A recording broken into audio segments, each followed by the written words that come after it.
Hello friends, welcome to our channel. हम आज class 9 के चैप्टर नंबर 12 हीरोन का सूत्र की प्रश्नावली को 12.1 को करवा रहे हैं। ठीक है, तो क्वेश्चन नंबर 1 देखते हैं। एक यातायात संकेत बोर्ड पर आगे स्कूल है लिखा है। ठीक है, और यह भुजा ए वाले समबाहु त्रिभुज के आकार का है। समबाहु त्रिभुज कैसा होता है?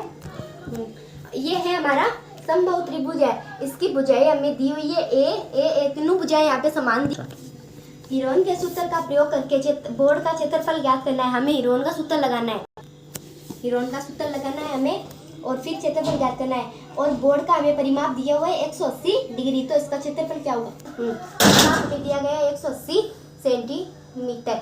अब देखो यहाँ पे भुजाएं दी गई है, इनका नाम यानी इनके माप नहीं दिया है, इनकी संख्या ही नहीं दी गई है।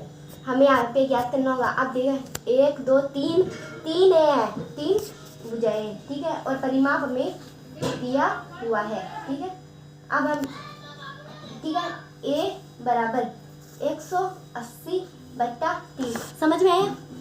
ठीक है, अब ये इसको इससे डिवाइड करेंगे तो कितना आएगा? 7। ठीक है, अब यहाँ पे इतना तक सॉल्व हो गया। अब आगे देखो, त्रिभुज का अर्ध परिमाप कितना होता है? बराबर 180 दिया हुआ है तो बट्टे 2, आधा आधा मतलब हो गया 2 से डिवाइड कर देना। ठीक है, अब इसको हम 180/2 करेंगे तो इसका मान हमें आ जाएगा यहाँ पे 90।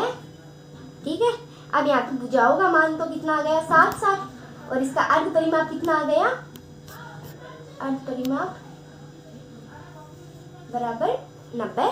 ठीक है, अब यहाँ पे हमें क्या दिया गया है? हमें दिया हुआ है कि हमें किसके सूत्र के द्वारा ज्ञात करना है? हीरोन के सूत्र के द्वारा। हीरोन के सूत्र के द्वारा। ठीक है, हीरोन का सूत्र क्या होता है? हीरोन का सूत्र क्या है? ठीक है, रूट बना दिया s minus a, s minus b, s minus c। ये क्या हो गया? हीरोन का सूत्र हो गया। अब यहाँ पे हम संख्या को लगा के फिर पूरा सूत्र को आसानी से निकाल सकते हैं। ठीक है, अब यहाँ पे s का मान कितना है? 90 है।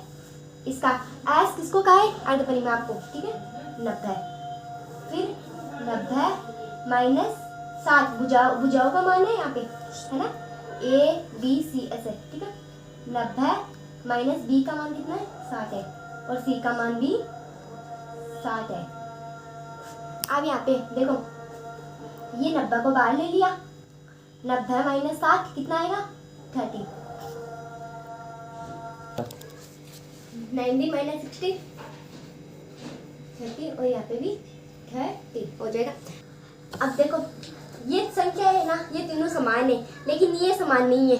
हमें इसको भी इनके समान लाए ताकि हमारा क्वेश्चन और इजी हो जाए। अब देखो इसके टुकड़े करते हैं, 2 टुकड़े करते हैं, 30 गुना 30। अब इससे 90 आ जाएगा। ठीक है, और बाकी सारे समान है। ठीक है, 30। अब देखो ये भी समान है, ये भी समान है, ये भी समान है, ये चारों। हाँ, अब देखो ये 3 है ना, ये सबसे अलग है, तो इसको हम है ना रूट के अंदर लिख देते हैं, और इन सभी को गुणा करते हैं। 3 दिया 9।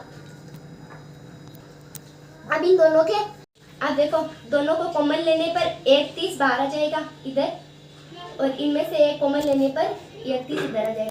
अब देखो 30 गुणा 30 कितने होते हैं? 9, और ये रूट के अंदर, और ये हमारा आ गया आंसर। ओके, ये आंसर हो गया।